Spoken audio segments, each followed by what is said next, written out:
ఇదే కంప్లైంట్. ఈ కంప్లైంట్ ఇవ్వడం జరిగింది. దాదాపుగా ఈ రోజుకి ఇది 4 నెలలు గడుస్తుంది, దీనిపైన చర్యలు తీసుకోలేదు.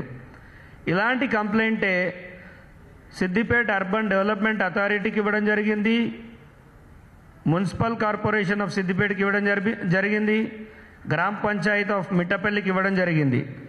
మీరు చూసినట్టయితే సురభికి దాదాపుగా 10 ఏళ్ల నుంచి నోటీసులు ఇస్తున్నారు, అధికారులు పైసలు వసూలు చేసుకుంటున్నారు, వెళ్ళిపోతున్నారు. సరే, ఈ కాలేజీ టైంలో ఆయనకు పర్మిషన్ లేదు అనుకుందాం, కానీ 10 సంవత్సరాల్లో కూడా ఆయనకి పర్మిషన్ దొరకలేదు అంటే అసలు ఆ ల్యాండ్ ఎవరిది, అక్కడ ఏం చేస్తున్నారు, హాస్పిటల్ వెనక జరుగుతున్న తతంగం ఏంది, కొన్ని 100 కోట్ల రూపాయలు బ్లాక్ మనీగా చేసి దొంగ డాక్టర్లను తయారు చేస్తున్నారు. దాంట్లో తయారైన డాక్టర్స్ కనుక బయటికి వస్తే దేశవ్యాప్తంగా ఎంతమందిని చంపుతారనేది నా క్వశ్చన్. ఎందుకంటే క్వాలిటీ ఎడ్యుకేషన్ అనేది ప్రతి ఒక్కరి హక్కు, అది వైద్య వృత్తిలో చాలా ఇంపార్టెంట్. ఒక వైద్యుడు తప్పు చేస్తే ఎంత ప్రమాదమో సమాజానికి తెలుసు. వీళ్ళు విచ్చలవిడిగా అక్రమ కట్టడాన్ని చూసి నేను ఆశ్చర్యపోయాను. ఇది సురభి కాలేజ్, వాళ్ళు కడుతున్న అక్రమ కట్టడాలు ఇవి. అండ్ ఈ స్థాయిలో ఆయన విస్తరిస్తే 2015 నుంచి, అంటే బీఆర్ఎస్ గవర్నమెంట్ ఏర్పాటైన తర్వాత మాజీ మంత్రి హరీష్ రావు ఆరోగ్య శాఖ మంత్రిగా ఉండి ఆ నియోజకవర్గం ఎమ్మెల్యేగా ఉంటే కూడా ఆయనకి ఇది కనిపిస్తలేదంటే, ఇంత పెద్ద కట్టడం కనిపిస్తలేదంటే చాలా ఆశ్చర్యకరంగా అనిపిస్తుంది. ఇన్ని కట్టడాలు నార్మల్గా హైదరాబాద్లో మెట్లు కొంచెం ముందుకు వస్తేనే హైడ్రా ఇవాళ నానా యాగి చేసి పేదలను మెడబట్టి నూపుతుంది కదా. మరి బీఆర్ఎస్ గవర్నమెంట్ కానీ కాంగ్రెస్ గవర్నమెంట్ కానీ దీనిపైన ఎందుకు దృష్టి పెట్టట్లేదు? సరే, కాంగ్రెస్ గవర్నమెంట్ అంటే రీసెంట్గా వచ్చింది, అది పక్కకు పెడదాం. 10 ఏళ్ళ గవర్నమెంట్లో ఈ చైర్మన్ హరీందర్ రావు పైన ఎందుకు మీరు యాక్షన్ తీసుకోలేదు? అంటే గతంలో ఉన్న హరీష్ రావుకి దీంట్లో ఏమైనా సంబంధం ఉందా? మరి ఒక హాస్పిటల్కి మనం వెళ్తున్నప్పుడు అది ఎప్పటి నుంచి ఉంది, దాని పర్మిషన్స్ ఏందని తెలుసుకోకుండా గౌన్ల మీద, అంటే కాన్వకేషన్కి ఒక షోకు ఉంటుంది గౌన్ వేసుకొని పోవాలని, మరి మన హరీష్ రావు, రఘునందన్ రావు వీళ్ళ మధ్యలో సిద్దిపేటకి సంబంధించిన మినిస్టర్ ఎవరు, పొన్నం ప్రభాకర్, మరి పోయి ఫోటోలకు ఫోజ్ ఇచ్చిర్రు. మరి దాంట్లో అసలు అది నిజమా, ఈ కాలేజ్ అంతా కరెక్ట్గా ఉందా అని కనుక్కోవాల్సిన తెలివి ఉండాలి కదా. ఒక ఆయన ఎంపీ, ఒక ఆయన మాజీ మంత్రి ఎమ్మెల్యే, ఇంకొక ఆయన ప్రస్తుత గవర్నమెంట్లో మినిస్టర్కి వెలువడుతుండు. మరి వీళ్ళ బుద్ధేడికి పోయింది? అసలు కాలేజీలో ఏం నడుస్తుందో వీళ్ళకి తెలుసా? ఆ కాలేజ్ని యాజ్ పర్ నామ్స్ చూస్తే ఇమ్మీడియట్గా దాన్ని సీజ్ చేయాలి, డెమాలిషింగ్ చేయాలి. ఇండియన్ మెడికల్ కౌన్సిల్కి ఇచ్చిన గైడ్లైన్స్ ప్రకారం ఆ కాలేజ్ పోవట్లేదు. ఒక సైన్ బోర్డు ఉండదు, అదొక మాఫియా లాగా నడుస్తుంది. అంటే ఈ ముగ్గురు రేపు ఎవడన్నా అండర్ వరల్డ్ డాన్ పిలిస్తే కూడా వాడు ఎవడు ఏంది అని తెలుసుకోకుండా వాళ్ళ పైకం వాళ్ళకు ముడితే వాళ్ళు వెళ్ళి మాట్లాడొస్తారా? అండ్ హరీష్ రావుకి దీంట్లో ఏ పాత్ర లేకపోతే ఈ 10 సంవత్సరాలల్లా నువ్వు ఒక ఎమ్మెల్యేగా ఉండి ఏం చేస్తున్నావు?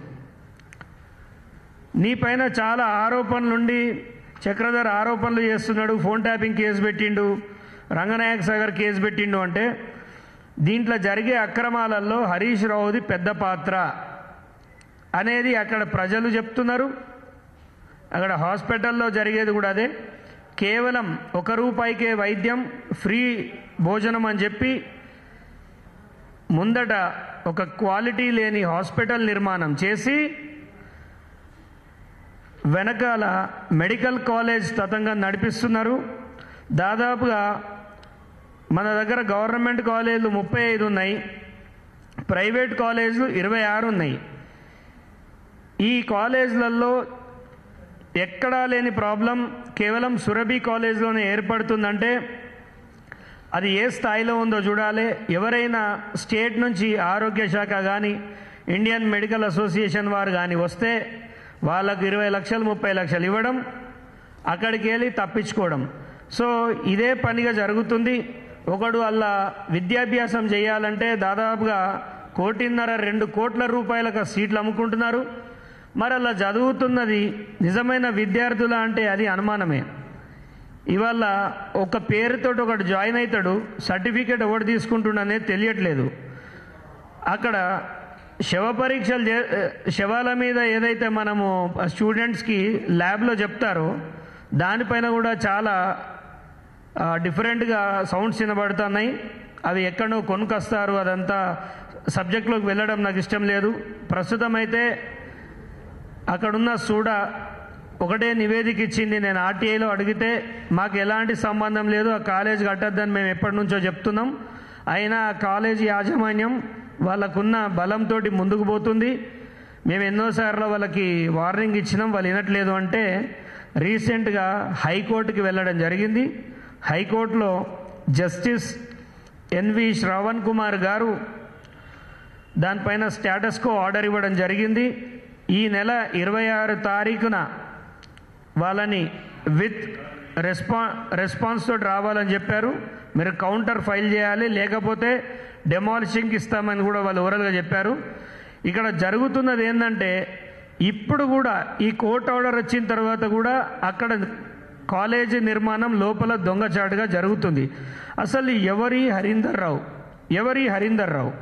2014కి ముందు ఎక్కడున్నాడు? అంత ఇమీడియట్గా వచ్చి సిద్దిపేటలో ఒక కాలేజ్ పెట్టడం, అది ఊరవతల కాల్వకు ఆనుకొని ఉంటుంది. కాల్వకు ఆనుకొని ఉన్న ప్లేస్లో ఆ ల్యాండ్ ఎక్కడిది? ఒక కస్టోడియల్ ల్యాండ్. అది అంటే పార్టీషన్ ఆఫ్ ఇండియా జరిగినప్పుడు, partition of India and Pakistan జరిగినప్పుడు ఆ ముస్లింలు అక్కడ వదిలిపెట్టిపోయిన జాగా, అది ఎవాక్యూ ప్రాపర్టీ కిందకి వస్తుంది. దాన్ని దొంగతనంగా చేసుకున్నారా, అక్కడున్న అధికారుల ద్వారా చేసుకున్నారా, లేకపోతే హరీష్ రావే ఇప్పించిండా తెలియదు. కానీ అక్కడ ఒక సామ్రాజ్యాన్ని చూసినట్టయితే మతిపోతుంది అందరికీ. దీని వెనక లోకల్ ఎమ్మెల్యే హరీష్ రావు ఖచ్చితంగా ఉన్నాడు. 10 సంవత్సరాలు గుట్టుసాటుగా ఆయన కంట బల్లేదంటే ఎవరు పిచ్చోళ్ళు కాదు. గతంలో నేను చెప్పిన హరీష్ రావు అనేవాడు విచ్చలవిడి అవినీతి చేసిండు అని. కాంగ్రెస్ గవర్నమెంటు ఏదైతే ఫోన్ ట్యాపింగ్ రంగనాయక సాగర్ మీద హరీష్ రావు మీద చేస్తుందో, నేను ఇప్పుడు వాళ్ళకు ఒకటే సవాల్ విసిరాలనుకుంటున్నా. సురభి కాలేజ్కి పర్మిషన్ ఓడిచ్చిండు. ఒక ఇంటి నంబర్ మీద 4-48/122 4-48/122 అనే ఒక ఇంటి నంబర్ వేసి, ఇంటి నంబర్ మీద కొన్ని వేల కోట్ల రూపాయల సామ్రాజ్యాన్ని ఎలా కడతారు? 297 గజాలకు మించిపోతే సిడిఎంఏ నుంచి పర్మిషన్ తీసుకోవాలి, డిటిసిపి నుంచి తీసుకోవాలి.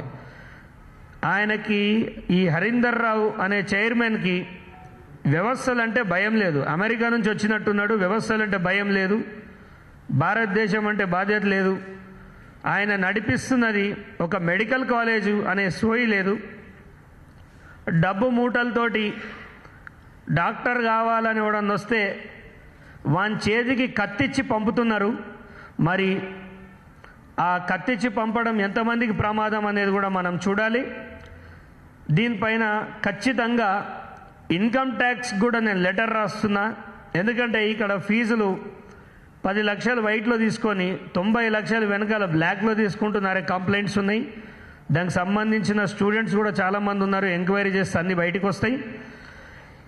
నాకు తెలిసి తెలంగాణలో ఇప్పటి వరకు Surabhi institute of medical sciences అంత భయంకరమైన కాలేజు, అలాంటి హాస్పిటల్, అలాంటి నర్సింగ్ హాస్పిటల్ అనేది బహుశా తెలంగాణ ఎప్పుడు చూసుండదు. మరి అక్కడ ఉన్న పొన్నం ప్రభాకర్ డ్యాన్స్ చేసుకుంటా టైంపాస్ చేసుకుంటా ఆయనకి మరి మా జిల్లా వాసులు చేసుకున్న దరిద్రం ఏందో తెలియదు. కానీ సిద్దిపేట అంటే ఆయనకు పడదు, సిద్దిపేట దిక్కు రాడు. బహుశా హరీష్ రావు రావద్దని చెప్పిండు, అందుకే వస్తలేడు ఏమో. కానీ మరి ఇంత పెద్ద కాలేజీ ఇన్ని వేల కోట్ల రూపాయల ట్రాన్సాక్షన్, ఇంత అక్రమాలు జరుగుతుంటే ఇప్పటి వరకు ఎవ్వరూ స్పందించకపోవడం చాలా ఆశ్చర్యానికి గురి చేస్తుంది.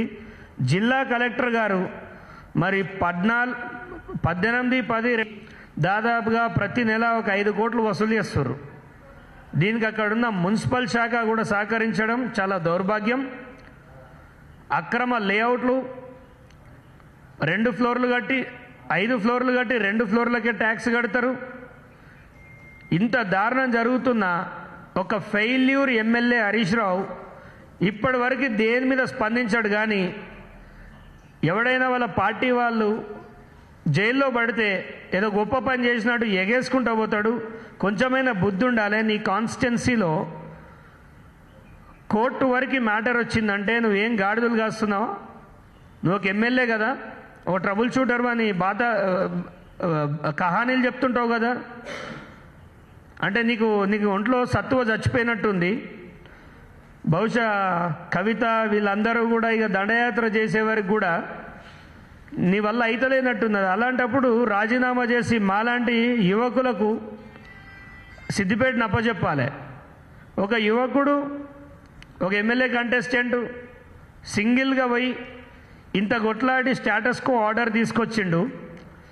దీంట్లో నర్సింగ్ డిపార్ట్మెంట్, నర్సింగ్ హాస్టల్లో హరీష్ రావుది సింహభాగం అని చెప్తూ ఉంటారు. ఖచ్చితంగా దీనిపైన విచారణ చేయాలి. రేవంత్ రెడ్డి గారు ఇమీడియట్గా దీనిపైన విచారణ చేపట్టి ఒక కమిషన్ వేయండి. సురభి కాలేజ్లో భారీ ఎత్తున స్కామ్ జరుగుతుంది. దీంట్లో హరీష్ రావు అనేవాడు కింగ్ పిన్గా ఖచ్చితంగా ఉంటాడు. ఇంకొకటి, ఈ లోకల్ మినిస్టర్ ఎవరైతే పొన్నం ప్రభాకర్ ఉన్నాడో ఈయనను బర్తరఫ్ అన్న చేయండి, లేకపోతే శాఖనన్న ఒకటే సిద్దిపేట గడబడి చేసి ప్రజలను ఇబ్బంది పెడుతురు కదా. నేను అడుగుతున్నా, మరి ఈ హాస్పిటల్స్కి 10 లైసెన్స్ అనేది తీసుకోవాలి. మరి ఆరోగ్యం అని చెప్పేసి మనము కోడిపిల్లల్లా గాలిపోతామా? ఇప్పుడు ఎన్ని చూడట్లేదు. ఇప్పుడు మన పటాన్చేరులో జరిగినాయండి. సో ప్రమాదం జరగముందుకే నేనేమంటున్నా, 150 హాస్పిటళ్ళ మీద డిఎంహెచ్ఓ గారు, సిద్దిపేట కలెక్టర్ గారు తక్షణమే వెళ్ళి లైసెన్సులు కాల్ఫర్ చేయండి కదా. నేనేమంటలేను, లైసెన్స్ ఉంటే నడిపించుకోమని ఎవరొద్దంటారు? లైసెన్సుల్ని అడగాలి, ట్యాక్సులు కరెక్ట్గా వసూలు చేయాలి. ఎందుకంటే వ్యాపార సంస్థల నుంచే మనం పన్ను కరెక్ట్గా తీసుకుంటే అది రేపు గవర్నమెంట్కి కానీ నియోజకవర్గ అభివృద్ధికి కానీ ఉపయోగపడుతుందని చెప్తున్నా.